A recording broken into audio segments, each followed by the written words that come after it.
आखिरकार वही हुआ जिसकी उम्मीद जताई जा रही थी।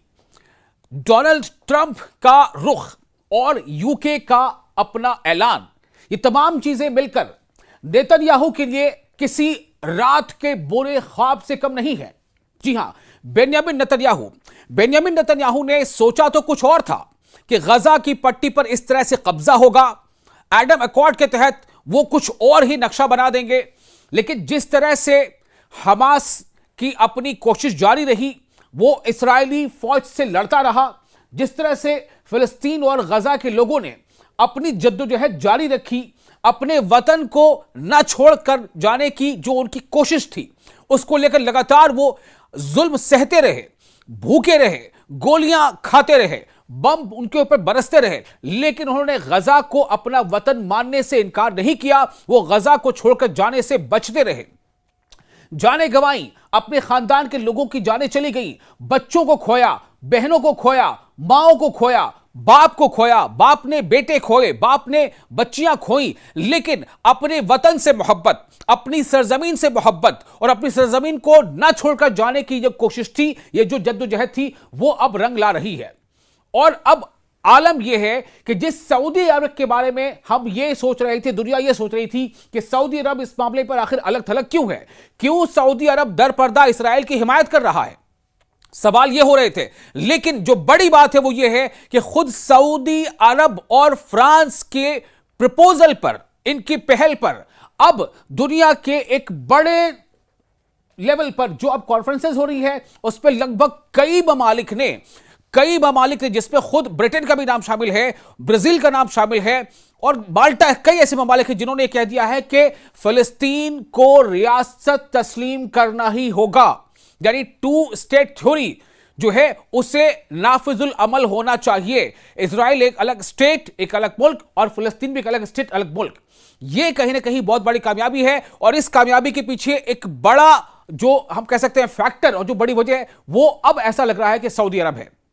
एक तरफ ईरान ने जिस तरह से इसराइल के खिलाफ ईरान नबरद आजमा हुआ और फिलिस्तीनियों के हक में, गजा के हक में उसने आवाज बुलंद की, और ये जो गजा के लोगों की अपनी जद्दोजहद थी, और उस जद्दोजहद को चाहे वो फ्लातिला शिप रहा हो या तमाम ऐसे दुनिया के लोग जो इंसानियत और हमदर्दी के नाते गजा के लोगों के हक में खड़े हो गए, वो अपने अपने मुल्कों में मुजाहरे करते देखे गए, अपने अपने मुल्कों के पुलिस से नबरद आजमा होते देखे गए, लेकिन गजा के लोगों के हक में आवाज उठाना उन्होंने नहीं छोड़ा।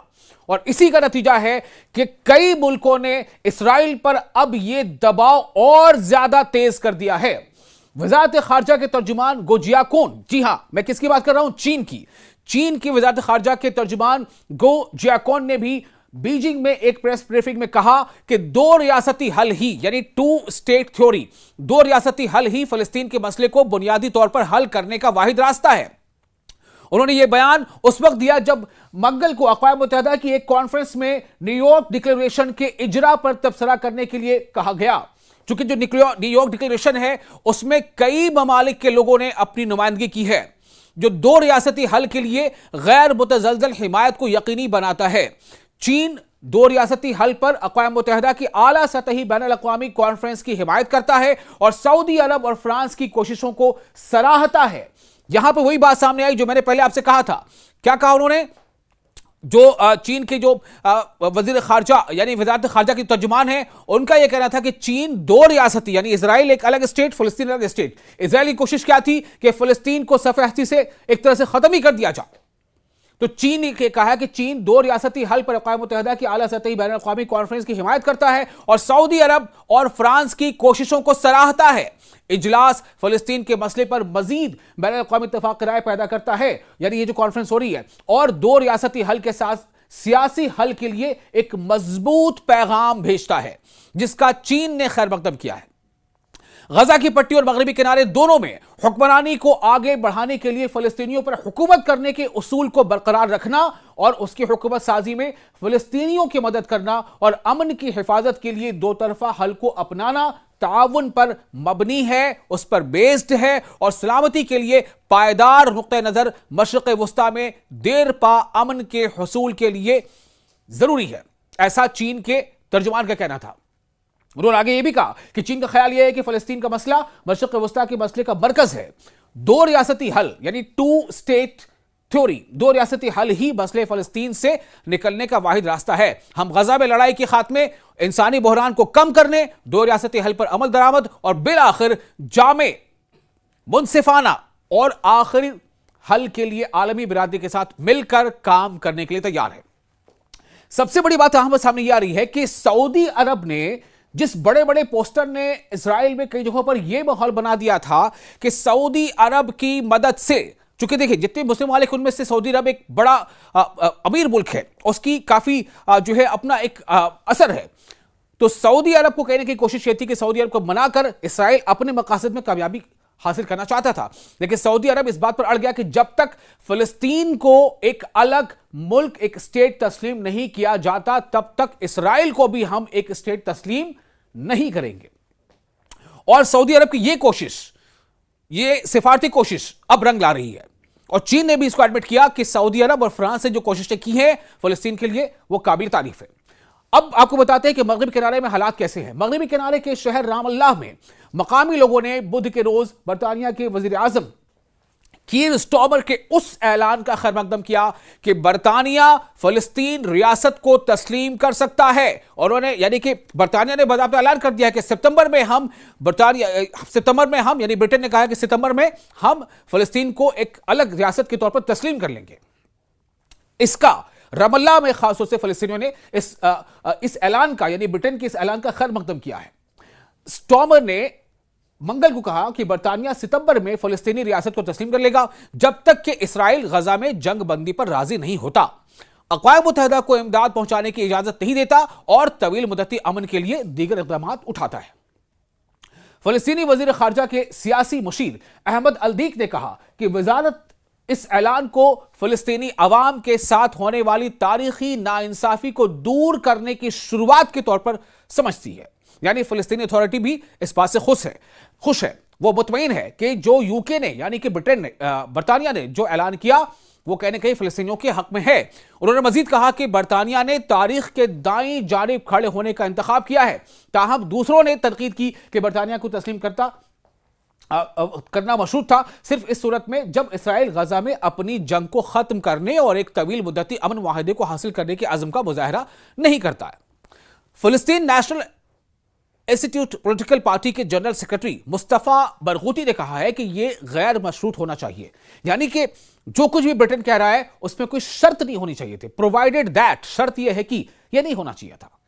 आप अगर फिलिस्तीन को चाहते हैं कि वो एक मुख्तलिफ और एक सेपरेट थ्योरी स्टेट है तो आप इस बात को सीधे सीधे कहिए। बहरहाल हालात अब ऐसे बन रहे हैं, जो अलग अलग ममालिक का जो अब इस पर रवैया है वो काफी कुछ बदल चुका है। अब फिलिस्तीन के हक में आवाजें बुलंद हो रही हैं और इसका सिला जाता है फिलिस्तीन के लोगों को, फिलिस्तीन के उन जद्दोजहद कारों को जो वहां लगातार जद्दोजहद कर रहे हैं, अपनी जानों को खतरे में डालते हुए भी दुनिया तक यह पैगाम पहुंचा रहे हैं, चाहे सोशल मीडिया के जरिए से, चाहे जैसे भी हो, कि हम गजा के शहरी हैं, हम अपनी जमीन, अपना घर, अपना वतन छोड़कर कहीं और नहीं जाने वाले, जैसा कि दुश्मन देश हमें चाहता है कि हम चले जाएं। और यह भी काफी नहीं है, इस हकीकत के पेश नजर कि इसराइल गजा में खौफनाक नस्लकुशी कर रहा है और इसका इर्तिकाब कर रहा है, और खौफनाक फाकाकशी के पेश नजर हमें अब जिस चीज की जरूरत है वो इसराइल पर फौरी पाबंदियां हैं। यानी कि रमल्ला के लोग, यानी फिलिस्तीन के कुछ लोगों का यह मानना है कि जो कुछ भी ऐलान किया है यूके ने वो एक शर्त के साथ है, होना ही चाहिए था कि वो बिला शर्त हो और जल्द से जल्द इसराइल पर ज्यादा दबाव बने, इस तरह का हो। रामल्लाह की सड़कों पर एक रिहायशी ने कहा कि बरतानिया की तरफ से फिलिस्तीनी रियासत को तस्लीम करने को एहसान के तौर पर नहीं देखा जाना चाहिए। रमल्ला की रिहायशी सना जगा ने कहा है कि यह बरतानिया की तरफ से हमारा हक है। स्टार्मर जो इस मामले पर बढ़ते हुए घरेलू दबाव में है, क्योंकि गजा में भूख के मनाजर बहुत से बरतानियों को खौफजदा कर रहे हैं और उन्होंने वहां की सूरत हाल पर तबादला ख्याल के लिए मौसम गर्मा में काबीना का एक नादिर इजलास भी बुलाया है।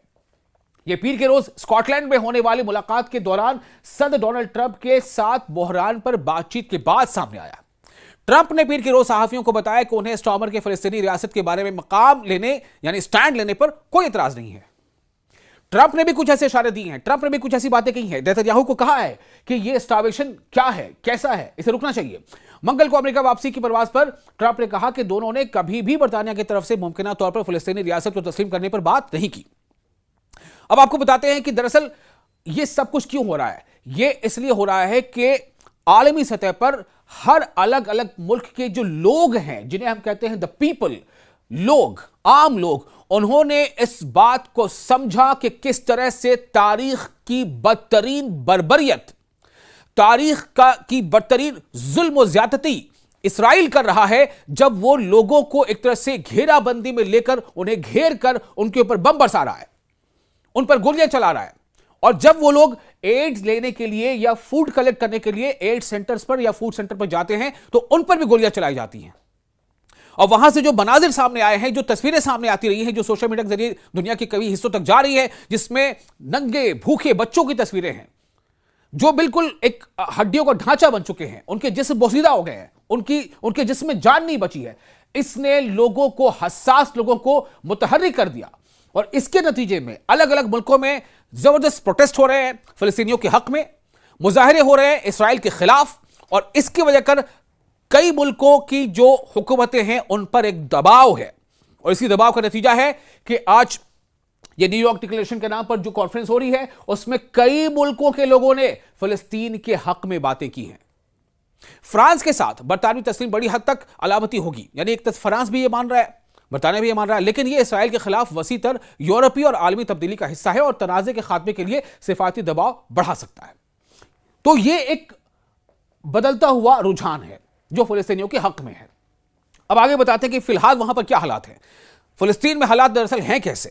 फिलिस्तीन में अभी एयर ड्रॉप्स जारी हैं, यानी कि आसमान से, तैयारे के जरिए से आसमान से कुछ गिराना। क्या गिराना? Food packets, medicine, kits. तो एनक्लेव में जो पूरा जो एरिया है जहां पर अभी एक तरह से हिसार में, यानी कि बाड़े बंदी करके वहां तकरीबन 2 मिलियन लोगों को वहां रखा हुआ है, उन्हें खाने पीने की किल्लत है। चूंकि जो फूड ट्रक्स हैं, 8 ट्रक्स, उन्हें सरहद पर रोका हुआ है इसराइल ने, उन्हें फिलिस्तीन में अंदर आने की इजाजत नहीं है। तो एनक्लेव में भूख के बढ़ते हुए बहरान पर बढ़ते हुए दबाव के दरमियान बुध को भी कुछ तैयारों के जरिए गजा की पट्टी पर इंसानी इमदाद की तरसील जारी रही और कुछ फूड एड ट्रक्स भी वहां पर, कुछ यानी जो बहुत कम है तादाद में, जो 5 से 6% ही हैं, उनको भी एंट्री दी गई है। देर अल बलाह और खान यूनिस के ऊपर आसमान पर इमदादी देखी गई कि इमदादी फूड पैकेट्स आ रहे थे। इसराइल ने हफ्ते के आखिर में इमदाद के बहाव को बढ़ाने के लिए कई इक़दामात का ऐलान भी किया, जिसमें तौसीह शुदा इंसानी राहदारी और बैन अल-अक़वामी इमदाद में कमी शामिल है। यानी कि जो बैन अल-अक़वामी इमदाद हो रहा है वो भी उसको तेजी किया जाए, जो कमी है उसको थोड़ा सा बढ़ाया जाए। आप देखिए किस तरह के हालात है, क्या नफ्सी नफ्सी का आलम है। आप सोचें, बूढ़े बच्चे खाने को नहीं मिल रहा उन्हें। किसी को खाना अगर मिल जाए तो बहुत बड़ी बात हो जा रही है, किसी को आटे की बोरी मिल जाए छोटी सी, वो घर पहुंच जाए तो बहुत बड़ी बात हो जा रही है। अक़वाम मुत्तहिदा के हुक्काम का कहना है कि जमीनी सतह पर अब तक बहुत कम तब्दीली आई है और बहुत कुछ करने की जरूरत है। ये एयर ड्रॉप्स खुराक के बहरान पर मारूफ बैन अल-अक़वामी अथॉरिटी के मंगल के रोज कहने के बाद सामने आए हैं कि गजा की पट्टी में इस वक्त कहत की बदतरीन सूरत हाल चल रही है, जिसने फौरी कार्रवाई के बगैर बड़े पैमाने पर मौत की पेशगोई कर दी है। अक़वाम मुत्तहिदा के इदारों और इमदादी ग्रुपों ने तवील अरसे से इमदाद में कमी के बारे में शुकूक और शुबहात का इजहार किया है। तो अब इन बदलते हालात के बीच फिलिस्तीनियों के लिए एक खबर यही है, हालात बदल रहे हैं। देखना अहम यह होगा कि आखिर ये फैसला फिलिस्तीनियों के हक में कब तक आता है और किस तरह आता है।